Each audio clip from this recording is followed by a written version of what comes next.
Olá, meus seres, eu espero que tudo bem com vocês. Professor do canal Bem na Bio, se você não é inscrito, inscreva-se no canal. Estamos há praticamente 4 semanas do Enem e esse será o nosso mês focado no Enem. Então eu estava meio sumido aqui, a nossa última revisão foi para o vestibular da UEPG, mas agora eu quero fazer uma série de revisões para o Exame Nacional do Ensino Médio e para você tirar uma notinha acima dos 900 em Ciências da Natureza. Então seja muito bem-vindo, muito bem-vinda à aula de Biologia.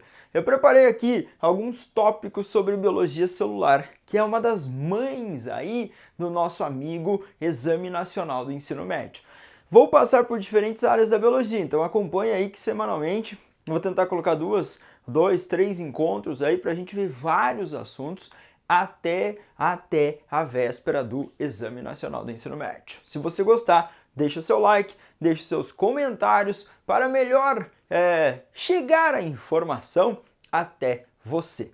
Quando nós falamos em biologia celular, no seu cérebro, que você já está ligado, é o estudo das células. E a gente pode estudar de diferentes maneiras. E o Enem pode abordar de diferentes maneiras. Eles são muito, mas muito criativos. Então tome cuidado. Coloquei aqui um tópico de fluxo da informação genética. Nós temos a noção de que o DNA, ou seja, o ácido desoxirribonucleico, ele vai carregar as informações genéticas. Ele vai servir de modelo para a formação de um RNA, que nós temos vários tipos de RNA, dos quais destacam-se no ensino médio o RNA mensageiro, o RNA ribossômico e o RNA transportador.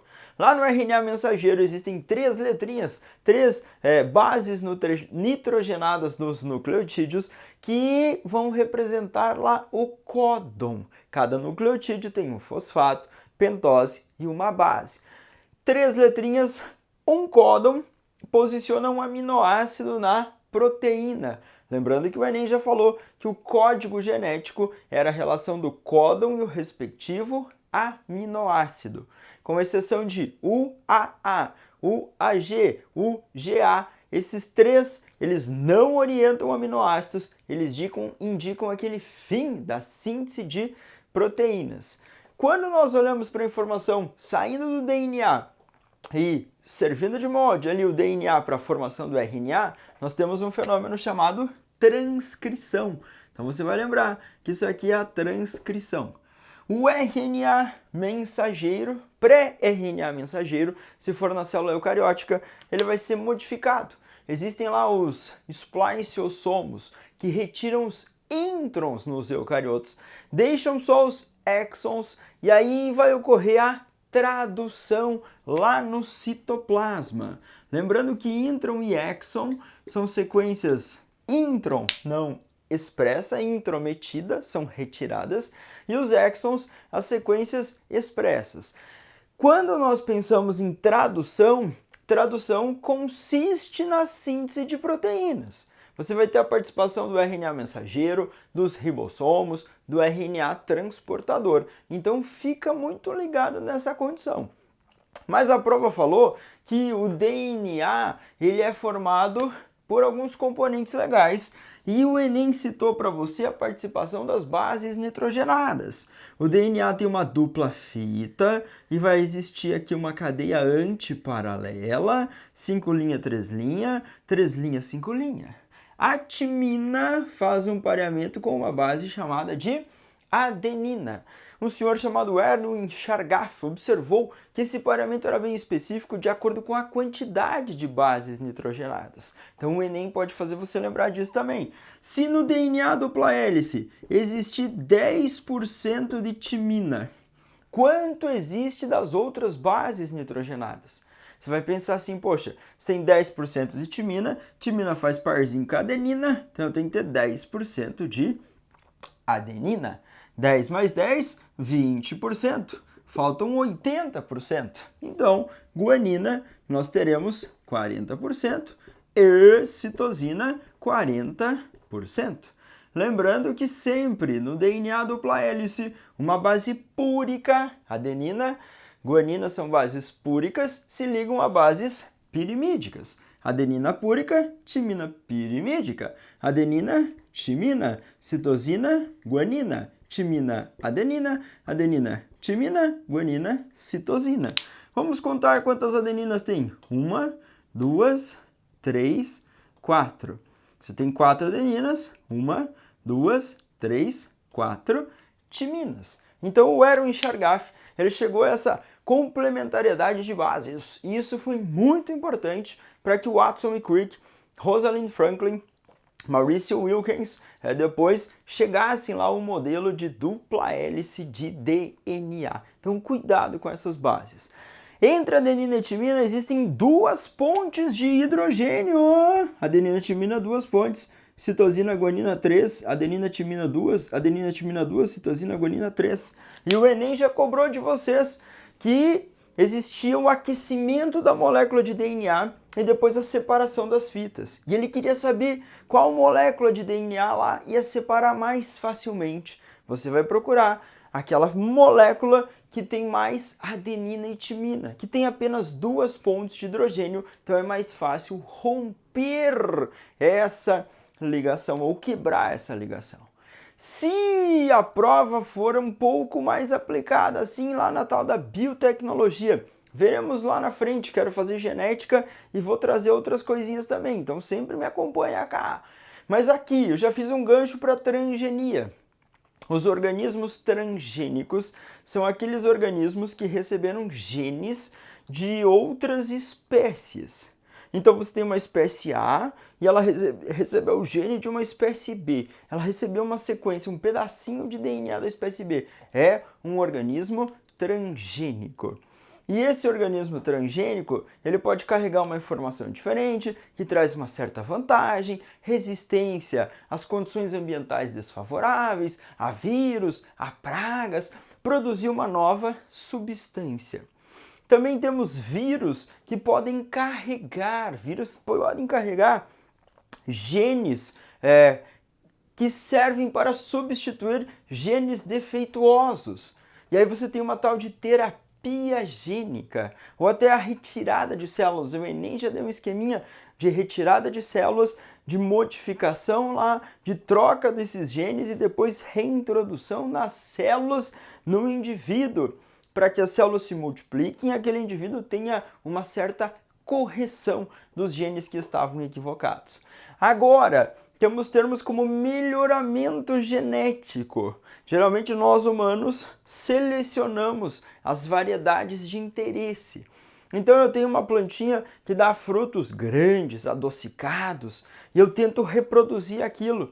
Eu comi a plantinha, peguei o fruto, eu comi o fruto da plantinha, peguei as sementes e plantei ali próximos. E essas sementinhas cresceram e deram origem a novas plantas e algumas nasceram, os frutos eram menores, não eram adocicados, não eram gostosos, essas eu não plantei mais. Então eu fui fazendo um tal de melhoramento, eu fui escolhendo as variedades de interesse, principalmente interesse econômico, óbvio, né? E aí a gente vai cultivando esses seres. Então aqui a gente não tem transferência de genes, você não tem a participação de vírus, você não tem as ferramentas da biotecnologia aqui. De uma maneira geral, você seleciona a variedade de interesse. Então, cuidado com esse tópico. Nesse nosso encontro são tópicos introdutórios aí para você ver meio a aplicabilidade. Vou resolver 4 testes daqui a pouquinho, fique até o final dos testes, porque você vai ver questões aí de diferentes níveis e como foi a abordagem. E já que eu estou pensando no DNA, no RNA, na proteína, pode aparecer essa associação com um tal de ciclo celular. As células têm um tempo de vida. E esse tempo de vida nós podemos dividir num tal de ciclo celular. Um período chamado de interfase, que é um período de preparação, de intensa preparação. Um período que a célula ali vai passar mais tempo da sua vida. E é nesse período de interfase que vai acontecer esse processo, que vai acontecer a intensa transcrição, que vai acontecer a intensa tradução, que vai acontecer a duplicação do DNA. Eu não coloquei aqui, mas geralmente os profs de biologia fazem assim com a molécula de DNA. Ele coloca assim e representa que existe uma capacidade de autoduplicação. Se o Enem falar no vírus HIV ainda, ou mesmo se ele falar na técnica de RT-PCR, RT-PCR. O RT significa transcriptase reversa. O vírus causador da Covid-19 é um vírus de RNA. E eu consigo usar a transcriptase reversa de outros vírus, e porque o vírus causador da Covid não é um retrovírus, ele não tem transcriptase reversa. Mas a engenharia genética, biotecnologias, empresas têm kits e elas têm a capacidade de captar esse RNA e produzir um DNA numa transcrição reversa. O vírus HIV tem essa capacidade de fazer essa transcrição reversa. Então fica ligado nessas condições. Mas eu posso aplicar isso aqui, meus seres, no ciclo celular. Interfase é o período de intensa preparação. E essa interfase é dividida em 3 etapas, que em ordem lá da sua aula do ensino médio você lembra que era G1, o intervalo 1, S e G2. Na fase S ocorre, olha só, uma quantidade X de DNA vai para 2x, ou seja, ocorre a duplicação desse DNA. Nas células eucarióticas, esse fenômeno ocorre no núcleo celular. Nas células procarióticas, todos os processos celulares vão ocorrer no citoplasma, ou no citosol, aquela parte gelatinosa, ou hialoplasma. Nos eucariotos, existem compartimentos diferentes e os fenômenos ocorrerão em compartimentos diferentes. Foi isso que o Sochi falou. G1, S, G2. No G1, intensa síntese de proteína. S, duplica o DNA. G2, término da síntese da maioria das proteínas. E aí a célula passa lá por checkpoints, por pontos de checagem. Tá tudo certo, duplicou o DNA, podemos avançar, não tem nenhum erro. E aí a célula vai entrar na famosa fase M. A fase M é formada por mitose, prófase, metáfase, anáfase e telófase. No famoso prometi a Ana telefonar. Prófase, metáfase, anáfase e telófase. Quando você vê prófase, metáfase, anáfase e telófase, você está vendo mitose. E a mitose é uma divisão nuclear. E depois o citoplasma pode ser ali estrangulado naquela citocinese centrípeta, de fora para dentro nas células animais. Nas células vegetais era centrífuga, de dentro para fora. Mas isso a gente chamará de citocinese. Então a mitose é uma divisão nuclear e a citocinese é uma divisão citoplasmática. Então encaixa esses processos aqui dentro do ciclo celular se o nosso Enem for muito específico e muito difícil. Porque aí você fará a diferença. Você vai acertar as fáceis, você vai acertar as médias e você vai acertar as difíceis ainda. E o nosso TRI vai lá em cima. Vamos brilhar, meu povo! Quando eu olho para prófase, metáfase, anáfase e telófase, melhor fase de estudo dos cromossomos, metáfase. Fase que eu tenho o máximo de condensação cromossômica, metáfase. Várias edições do Enem já te deram desenhos de células. O cientista descobriu uma droga que impede a formação do fuso mitótico, que tem lá os microtúbulos. Impediu. Vai parar a divisão celular na metáfase. Eu vou conseguir tirar fotinhas, ampliar, contar os cromossomos, usar para identificar lá alterações cromossômicas. Quando nós olhamos para metáfase, tem a formação da placa equatorial, eles cromossomos bonitinhos posicionados ali, depois encurta a fibra do fuso, separa. Essa placa equatorial é essencial para garantir uma divisão equitativa em mesma quantidade do material genético. Então, nós temos eventos importantes aplicando a ideia da síntese de proteínas ou do fluxo da informação genética à interfase. Praticamente aqui, nesse período de divisão, a gente não vai ter mais a duplicação, não vai ter uma intensa síntese de proteína, algumas continuam sendo sintetizadas ainda, mas bora, eles não vão lembrar disso. Foco na missão é G1, SG2, esse rolê aqui acontecendo intenso, expressão dos nossos genes. nesse período de interfase. No ciclo celular, período de maior atividade. Fase M, mitose, que é a divisão nuclear, seguida de citocinese, que é a divisão citoplasmática. Lembrando que quando o DNA duplica aqui, o Enem pode te dar cores diferentes, o Enem pode te dar nitrogênio 14, nitrogênio 15, fita pesada, fita mais leve, e falar para você que ele vai fazer um ciclo de duplicação. E esse ciclo de duplicação, você lembrará que a duplicação é semiconservativa. Ela é bidirecional. Então, existem enzimas como a helicase que quebram essas pontes de hidrogênio, vem a DNA polimerase e vai construindo uma nova fita. Mas ela usou aquela fita, uma das duas fitas é que uma delas serviu de molde para a construção da fita nova. Então nós mantemos uma duplicação semiconservativa para fazer cópias. Para todo esse funcionamento acontecer, para todo esse rolê funcionar, eu coloquei aqui um tópico rápido de metabolismo energético. O Enem é muito focado nessa estrutura aqui, nessa letra A, que você já bateu o olhinho, você reconheceu o desenho do sócio, e você falou, sócio, isso ali é uma mitocôndria. E eu vou falar, perfeito, ó. BBB de biologia, eu vou escrever em azul porque o meu verde vai ficar muito fraquinho. Ele é um cloros, plastos, uma bolsinha verde. E você vai fazer identificação aqui. Por que esse metabolismo energético? Por quê? Porque na mitocôndria você tem um fenômeno muito importante chamado ciclo de Krebs. Você tem o ciclo de Krebs ou ciclo do ácido cítrico. No interior da mitocôndria você tem uma tal de fosforilação oxidativa. Então são dois fenômenos importantes e essenciais para a síntese ou produção de ATP, de energia. A célula vai gastar muito ATP, o metabolismo vai exigir bastante, muito gasto de ATP. E as células vão realizar essa produção intensa de ATP, principalmente em condições aeróbicas, na presença de oxigênio. Você vai falar, sócio, mas eu aprendi que a respiração celular aeróbica tem 3 etapas. Eu vou falar, sim, meu ser.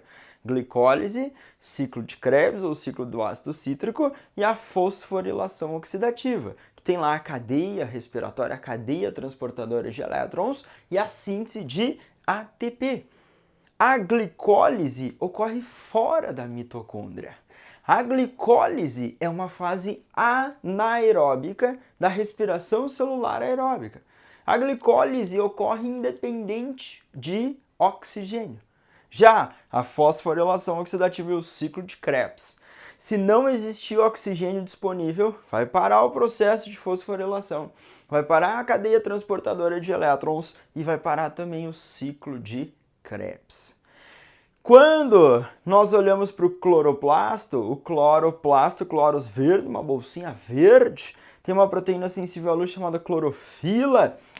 No interior do cloroplasto vai ocorrer a fase clara ou fotoquímica da fotossíntese lá nas membranas dos tilacoides, que são as bolsinhas. E na membrana do tilacoide você tem clorofila. Lá no estroma, a parte gelatinosa que preenche, nós teremos a fase química ou escura. Lembrando que ela é fotoquímica porque ela depende de luz. Lembrando que ela é escura ou química porque ela não depende de luz. Mas o Enem não vai te dar a decoreba, ele vai fazer você pensar. Na edição passada, tinha um espectro de luz e bactérias aeróbicas que se concentravam em determinados comprimentos de luz onde tinha mais oxigênio. Aí o Enem falou para você qual delas ali, era para você pensar em qual delas teria uma maior intensidade fotossintética baseada na presença das bactérias aeróbicas, ou seja, bactérias que utilizam oxigênio. O oxigênio é produzido na fase fotoquímica ou fase clara da fotossíntese, graças à quebra da molécula de água. Então não caia em tentação, porque o Enem pode fazer você lembrar da mitocôndria. Da mitocôndria sai CO2, da mitocôndria sai água, no fenômeno chamado respiração celular aeróbica. Os vegetais, as algas eucarióticas, elas apresentam cloroplastos. E lá nos cloroplastos, aí você tem a síntese de compostos orgânicos. Esse carbono, esse oxigênio, esse hidrogênio serão usados para formar C6H12O6, o composto orgânico conhecido como glicose. E a fotólise da água, a quebra da molécula de água, libera o oxigênio para a atmosfera. Então esse oxigênio que você está inspirando, que está jogando para dentro, que você está consumindo, vem da fotólise da água, da quebra da molécula de água durante um fenômeno chamado fotossíntese. A fotossíntese nos seres procariotos, ela pode acontecer lá em cianobactérias, ela também é uma fotossíntese oxígena, que libera o oxigênio. Existem bactérias que fazem fotossíntese não oxígenas, não oxígena, porque elas não usam água como fonte de hidrogênio, usa tipo H2S, libera enxofre para o ambiente daí. Mas o foco da missão é plantas, foco algas do fitoplâncton. Eles sequestram o CO2, eles retiram o CO2 da atmosfera. Isso contribui com amenizar as condições do aquecimento global. Então o fitoplâncton, as plantas, esses serezinhos aí, eles conseguem transformar o carbono na forma inorgânica em compostos orgânicos. Professor, mas o Enem falou que na fotossíntese ocorre a transformação do gás carbônico em oxigênio. Não cai em tentação. Não cai em tentação. Não tem transformação de gás carbônico em oxigênio. Tem a quebra da molécula de água para liberar o oxigênio. O gás carbônico entrará aqui na composição química do composto orgânico. Então, por favor, meus seres do meu canal Bem na Bio, eu quero que vocês brilhem e que vocês dominem essa aplicação. O Enem não é a decoreba, assim, qual é a enzima, onde ocorre tal coisa, mas ele pode fazer isso, pode, mas é de você pensar nos processos, de você pensar nas ações e eliminando as alternativas para nós brilharmos. Estarei com você até a véspera da prova, depois assim que sair eu quero ver se eu consigo corrigir o mais rápido possível, mas vamos nos preparar até lá. Vamos pensar na preparação para a gente fazer o melhor Enem da nossa existência. Quero que você acompanhe comigo a correção dos testes para ver a aplicabilidade. Peguei aí 4 testes, vai aparecer na tela para você e aí a gente vai aprofundando, pensando em coisinhas diferentes, tá, gente? Soquinho, vamos para os testes. Vai subir para você aí na tela o teste de número 1 do ladinho do SOST. Número 1. Instituições acadêmicas de pesquisas no mundo estão inserindo genes em genomas de plantas que possam codificar produtos de interesse farmacológico. Inserindo genes em genomas de plantas. No Brasil, está sendo desenvolvida uma variedade de soja com viricida ou microbicida, capaz de prevenir a contaminação pelo vírus causador da AIDS.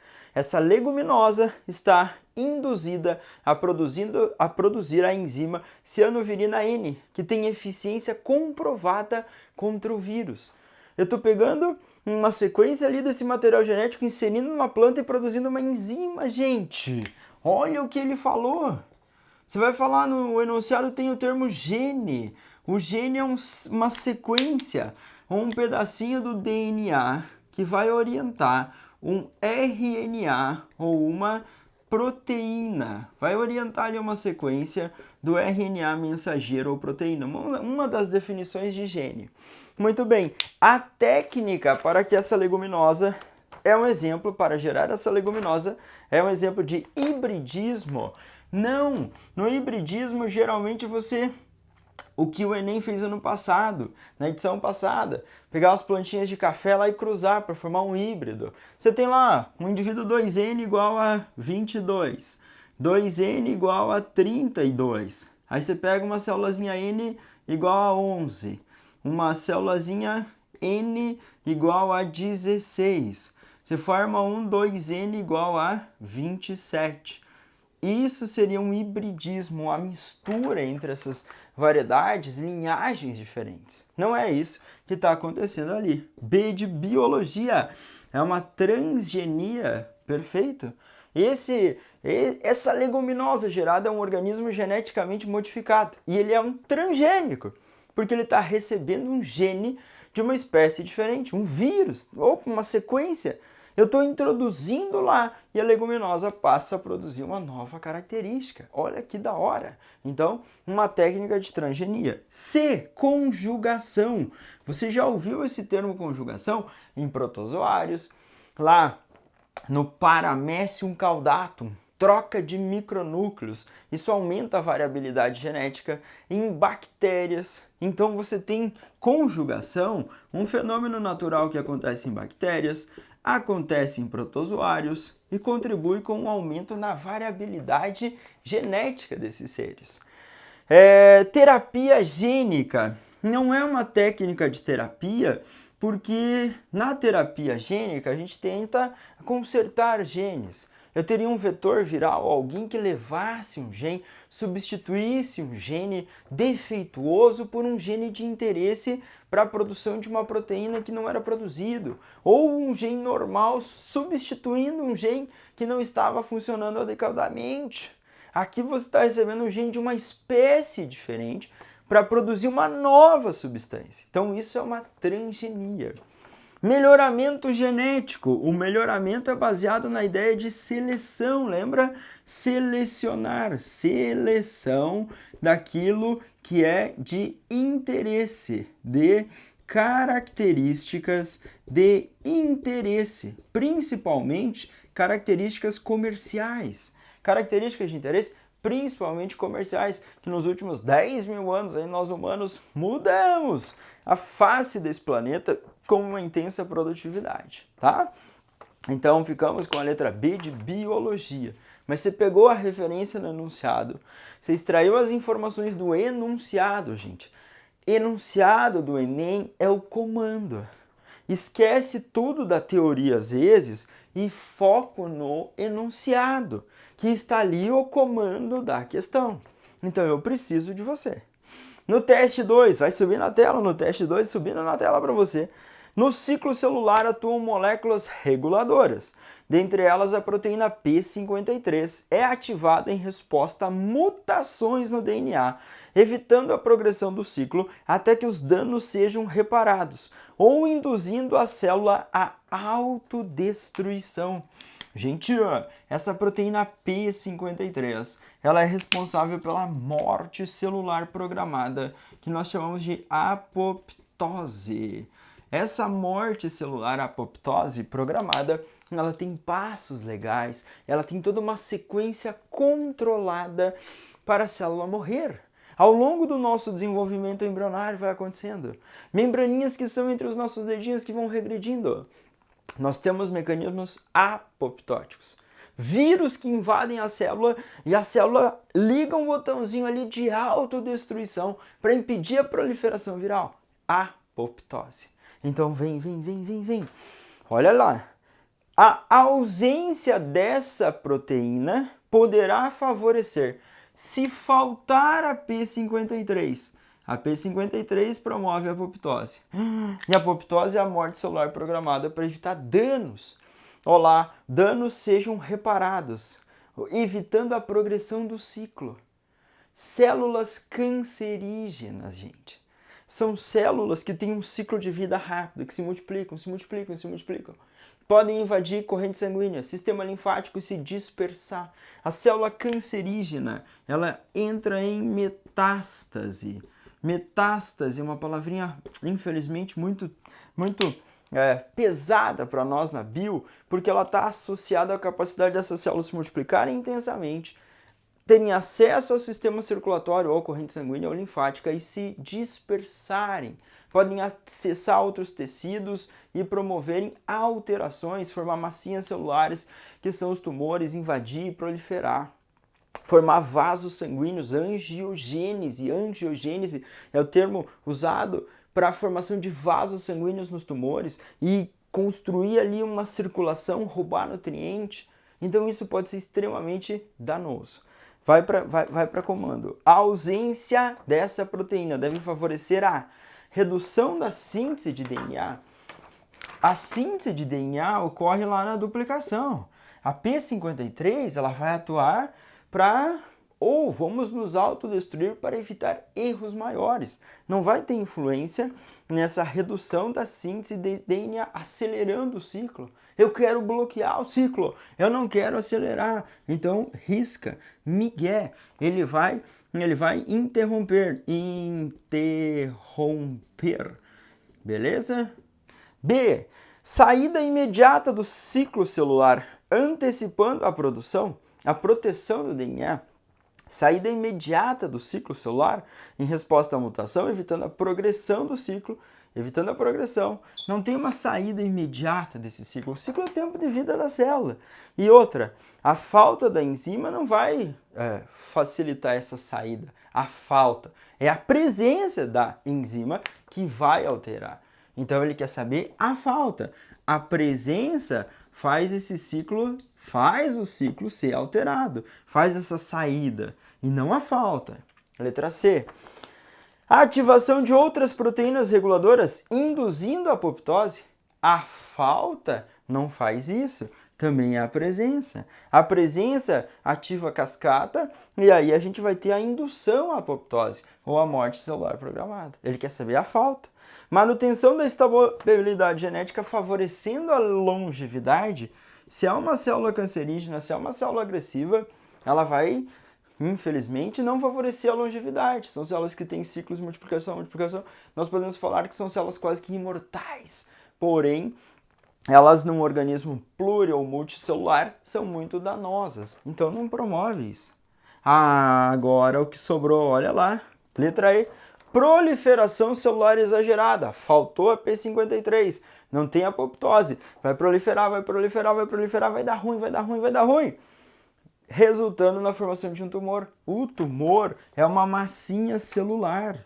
Esse tumor é uma massinha de células que, como eu falei, ela vai se diferenciando, ela vai promovendo a angiogênese e a formação de vasos sanguíneos. Tanto é que tem medicamentos que tentam impedir a angiogênese, a formação de vasos sanguíneos num tumor, para matar esse tumor de fome, para falar, vai morrer de fome aí. Eu vou usar o medicamento, o médico vai orientar esse uso do medicamento e esse medicamento vai evitar a angiogênese. Evitando a angiogênese, evita-se a nutrição de um tumor. E aí ele morre de fome. E a gente tenta evitar a proliferação dos tumores e também a agressividade em tecidos e órgãos do nosso organismo. Tá, gente? Então, cuidado com esse assunto, que ele é bem quente sempre na prova do Enem. Na 3, subindo na tela aí uma visão geral. 3. Todas as reações químicas de um ser vivo seguem um programa operado por uma central de informações. A meta desse programa é a autorreplicação de todos os componentes do sistema, incluindo-se a duplicação do próprio programa, ou mais precisamente do material no qual o programa está inscrito. Cada reprodução pode estar associada a pequenas modificações do programa. Cara, ele está falando para você que tem um tal de DNA que faz cópias, transfere isso para células filhas, que fazem cópias, que faz isso para a célula filha, que faz cópia, e que às vezes pode sofrer algumas mudancinhas, que a gente conhece como mutações. E vai lá, são indispensáveis à execução do programa. Mencionado acima os processos relacionados a metabolismo, autorreplicação e mutação, que podem ser exemplificadas respectivamente por metabolismo, fotossíntese, beleza, tranquilo. Autorreplicação, respiração. Respiração não vai estar associado a esse fenômeno de autoduplicação. Então o Enem queria que você encaixasse palavrinhas que se referem ao comando ali da questão 3. Então ele quer que você faça lá, relacionado a metabolismo. Fotossíntese dá, tudo bem. Duplicação do RNA na célula, quem duplica é o DNA. Nos vírus você pode ter a duplicação do RNA, mas na célula do DNA. Excreção de compostos nitrogenados está associado ao metabolismo. Respiração celular está associada a metabolismo. Fotossíntese está associada a metabolismo. Metabolismo é o conjunto de reações químicas de quebra ou construção de substância. Então está associado a metabolismo. Só a letra B que não estaria, então a gente ia descartar. Mas aí ele vai para o próximo lá, autorreplicação. Quando ele fala autorreplicação, respiração não rola. Pareamento de bases nitrogenadas não é o principal, respiração não rola. Duplicação do DNA. Aí você vai olhar assim, opa, duplicação do DNA, perfeito. E depois ele vai pensar em mutação. E a mutação encaixa lá, alteração na sequência de bases nitrogenadas do código genético. Então, na 3, a letra D de dado faz a associação coerente. Na 3, ó, você tinha que encaixar. Metabolismo cabe na respiração. Replicação cabe na replicação, autoduplicação ou duplicação do DNA. E agora, podem ser exemplificadas a última, mutação. Lá, alteração na sequência de bases nitrogenadas. Não vai mudar o código genético, porque código genético é universal ou praticamente universal. Ele é degenerado porque um aminoácido pode ser orientado por mais de um códon. O código genético tem um início, A, o G, que orienta a metionina, tem um fim, o AA, o AG, o GA. Mas, por exemplo, se você tem TAT e de repente você tem GAT, opa, mutação, mudou uma letrinha. Pode ser que mude lá no RNA o códon, que pode ser que mude um aminoácido na proteína. Porque o Soch falou pode ser, porque o código genético é degenerado. E às vezes ocorreu uma mutação aqui do DNA, formou um códon no RNA mensageiro, mas que orienta o mesmo aminoácido. Isso é uma mutação silenciosa. Ela não trocou o aminoácido lá na proteína. Então não deu ruim essa mutação. Tá bom, gente? Então fica ligado e cuidado com esses termos. Questão 4. Essa é topzera de específica em relação à ideia de metabolismo. Você vai falar por quê? Questão difícil. O 2,4 de nitrofenol DNP é conhecido como um desacoplador da cadeia de elétrons na mitocôndria e apresenta um efeito emagrecedor. Contudo, por ser perigoso e pela ocorrência de casos letais, seu uso como medicamento é proibido em diversos países, inclusive no Brasil. Na mitocôndria, essa substância captura no espaço intermembranas prótons provenientes de atividade das proteínas da cadeia respiratória, retornando à matriz mitocondrial. Assim, esses prótons não passam pelo sistema enzimático na membrana interna da mitocôndria. Journal Medical Toxicology. O efeito emagrecedor desse composto está relacionado ao... Você vai lá, opa, eu não lembro o que ele falou, Soch. Ele falou que você tem um desacoplador, um medicamento que vai sequestrar os íons H+, os hidrogênios que está aqui. Então ocorre a passagem, uma cadeia transportadora de elétrons, lá tem os citocromos, tem vários transportadores de elétrons, o NADH, o FADH, eles entregam os elétrons, entregam os hidrogênios são bombeados para o espaço intermembrana. E para a síntese de ATP, o hidrogênio retorna pela ATP sintase ou ATP sintetase. ATP sintase ou sintetase é quem vai produzir o ATP quando o hidrogênio retorna. Mas quando você usa o medicamento, você usa o desacoplador, o hidrogênio não volta, não passa por aqui.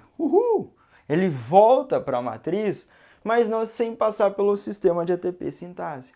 Ou seja, você reduz a quantidade de ATP gerado. O conjunto de mitocôndrias das nossas células, ela vai trabalhar pensando num saldo. Qual saldo? Pô, se tem pouco ATP, eu tenho que trabalhar para aumentar a produção de ATP, porque eu consumo muito ATP. O que eu vou fazer? Geralmente eu vou aumentar o consumo de compostos orgânicos. Eu vou aumentar o consumo de glicose. Eu vou aumentar a quebra do glicogênio para liberar a glicose. Acabou glicose, acabou glicogênio. Eu vou consumir gordurinhas. Lá no tecido adiposo, eu tenho os triglicerídeos armazenados nas gordurinhas. E quando eu consumir isso, eu tenho um efeito emagrecedor. Então, esse medicamento proibido no nosso país, utilizado como um emagrecedor, por quê? O medicamento bloqueia o retorno do H+ pela ATP sintase. Então, reduz a produção de ATP. Reduzindo a produção de ATP, a célula vai ficar maluquinha, porque ela tem que equilibrar essa produção de ATP. E ela vai conseguir aumentar o consumo de compostos orgânicos. Aumentar o consumo para tentar aumentar a produção de ATP. Quando aumenta o consumo de compostos orgânicos, eu vou consumindo, quebrando os compostos orgânicos, vou consumindo as reservas e eu vou emagrecendo. Tá bom? Então esse era o rolê. O efeito emagrecedor desse composto está relacionado, letra A, obstrução da cadeia respiratória. A cadeia respiratória ocorre, é a cadeia transportadora de elétron. O que não ocorre é o retorno, então é falso. Anota aí no teu cérebro que a cadeia respiratória ocorre. A cadeia respiratória é a cadeia transportadora de elétrons. O hidrogênio vai retornar pela ATP sintase. É isso que foi bloqueado. Então B. Bloqueio das reações do ciclo de Krebs. O ciclo de Krebs ocorre. Ciclo de Krebs ocorre. Ocorre o ciclo. Vai ter a produção ali na DH, FADH2. Beleza, só não tem o retorno. Diminuição da produção do acetil-CoA. Gente, o acetil-CoA ocorre quando o piruvato é jogado para dentro da mitocôndria.